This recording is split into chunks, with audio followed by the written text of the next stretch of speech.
अस्सलाम वालेकुम। हैप्पी किसान पाकिस्तान तो खुश आमदीद। और जी दोस्तों, मकई के हवाले नाल वीडियो लैके तुहाडी खिदमत च हाज़र हाँ जी।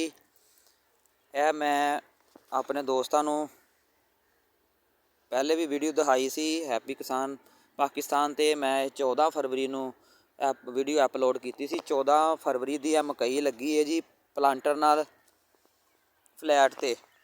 और मैं अपने दोस्तों नूं कहा सी कि मैं इसकी जर्मीनेशन जिहड़ी है वह भी तुहानूं दिखावांगा। और अज मैं हाज़र हाँ जी फिर यूनाइटेड फार्म ते। और यह तुसी देख सकते हो जी, बहुत ही एक्सीलेंट जर्मीनेशन हुई है जी। 14 फरवरी की मकई लगी है जी।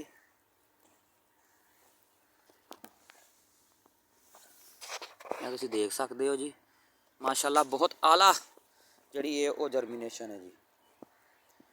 प्लांटर ते मकई लगी हुई है, उन्हें फ्लैट ते मकई लगाई है और बहुत ही आला इसकी जर्मीनेशन है, तुसी देख सकते हो जी। ये इन्होंने तुर्की तो इंपोर्ट किया होया है और ये अपनी सारी मकई जिहड़ी है वो इस प्लांटर दे नाल लगांदे आ। और मैं अपने दोस्तों नूं उस दिन इहदे नाल इस प्लांटर ते लगी हुई मकई के फायदे भी दसे सी। ये जिहड़ी मकई है इंशाअल्लाह ताला 4 पानी ते इन्हें तैयार हो जाना। इन्हूं सिर्फ 4 पानी की जरूरत पैनी है, पानी की बहुत बचत है। 4 पानी ते मकई इंशाअल्लाह ताला जिहड़ी वो तैयार हो जाएगी। और इहदा जिहड़ा पंजा है वह बहुत ज़्यादा मजबूत हुंदा है, जड़ मजबूत हुंदी है, फसल जिहड़ी डिग्गन तो महफूज रहिंदी है। और जिहड़ा टांडा इहदा है मकई के पौधे का वह बहुत मोटा हुंदा, तगड़ा भारा हुंदा है। और इस तो बाद छली बड़ी ज़बरदस्त लेंदा है और पैदावार भी बड़ी ज़बरदस्त आती है।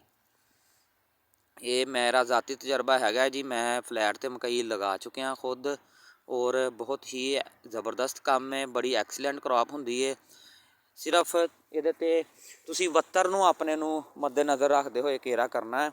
अगर वत्तर नूं तुसी टाइम नाल सांभ लवो, मुनासब वत्तर ते अगर तुसी केरा कर लो और तुहाडी जर्मीनेशन तुसी अगर उन्होंने बेहतर करा लेंदे हो तो फिर इंशाअल्लाह ये बहुत ही ज़बरदस्त काम है। पानी की बड़ी बचत है और पैदावार दे विच जिहड़ा वो बहुत ज़्यादा इजाफा हुंदा है अगर इस तरीके नाल तुसी मकई लगांदे हो। तो दोस्तों, तुहानूं उस दिन मैं प्लांटर भी दिखाया सी कि प्लांटर किस तरह मकई लगा रहा, वो की तरीकाकार है। और अज मैं हाज़र होया सी अपने दोस्तों की खिदमत ताकि उन्होंने इसदी मैं जर्मीनेशन जिहड़ी वो दिखावां और मजीद जिहड़े फ्लैट ते मकई लगाउण दे चंद फायदे जिहड़े आ वो मैं अपने दोस्तों नूं दस्सां। क्योंकि अगर बाहर वाली कंट्रियां देखा जाए तो उधर फ्लैट सिस्टम ही चलता है और फ्लैट सिस्टम ते ही वो मकई लगा के अपनी बड़ी ज़बरदस्त पैदावार लेंदे आ।